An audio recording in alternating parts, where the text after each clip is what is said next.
திருவருகை காலத்திலே இயேசு பாலகனை எதிர்நோக்கி காத்து கொண்டிருக்கின்ற நமக்கு இந்த இனிமை பாடல்கள் சொல்லுகின்ற வரிகள் மிகவும் பொருத்தமாக இருக்கும். இதோ என் காதலர் வருகின்றார், விரைந்து வருகின்றார் என்ற வார்த்தை நமக்கு கொடுக்கப்பட்டிருக்கும்.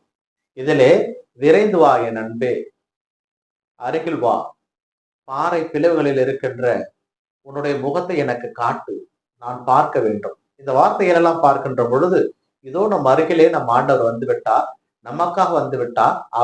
அவருடைய குரலை கேட்க நான் ஆவலாக இருக்கிறேன், உமது முகத்தை எனக்கு காட்டும் என்று திரு அவையாம் மணமகள் இயேசு என்கின்ற மணவாளனை நோக்கி பேசுகின்ற, அழைக்கின்ற ஒரு காதல் கவிதையாக நாம் இதை பார்க்கலாம்.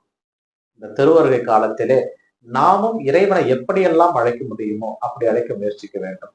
ஏனென்றால் பிறக்கின்ற குழந்தையை கொஞ்சுவதற்கு எந்த தாயும் எந்த இடத்திலும் போய் கற்றுக்கொண்டு வருவதில்லை. தங்களுக்கு தெரிந்த பாசமான மொழிகளிலே தங்களது குழந்தையை கொஞ்சுவார்கள். அது போலத்தான் இந்த திரு அவையாம் மணவாட்டி இயேசு என்ற மணவாளனை எவ்வாறு அழைக்கிறார்? என் அன்பே விரைந்து வா, உன் முகத்தை எனக்கு காட்டு, இதோ அவர் வந்து விட்டார், என்னை நோக்கி வந்து விட்டார் என்ற வார்த்தை நமக்காகவும் கொடுக்கப்பட்டிருக்கிறது. நம்மை நோக்கி வந்து விட்டார், ஆயத்தமாக்குங்கள் என்கின்ற வார்த்தை.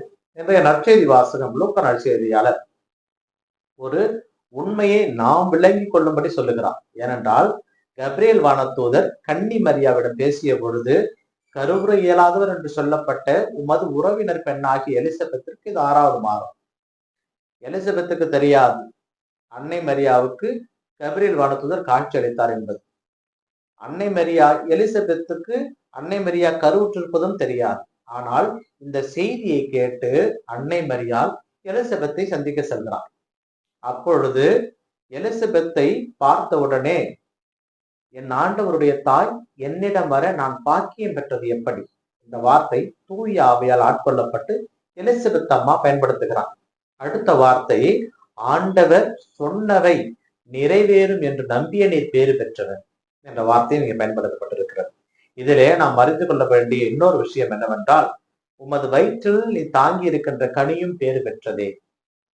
அப்படி என்றால் இவருக்கு, அதாவது எலிசபெத்திற்கு தெரியாது அன்னை மரியாவுடைய வயிற்றிலே இயேசு கிறிஸ்து இருக்கிறார் என்பது. தூய ஆவி அங்கே ஆட்கொள்கிறார். அப்பொழுது அங்கே எலிசபெத்தினுடைய வயிற்றில் இருக்கின்ற யோவானும் இனம் கண்டுகொள்கிறார். ஏனென்றால் இயேசு கிறிஸ்துவும் யோவானும் சந்திக்கின்ற முதலிடம் அது. ஏனென்றால் அவருக்கான வழியை அவர் ஆயத்தம் செய்கிறார். எந்த அளவுக்கு ஆயத்தம் செய்கிறார் என்றால், அன்னை மரியாவை பார்த்த உடனே அக்களிப்பால் துள்ளி எழுந்தது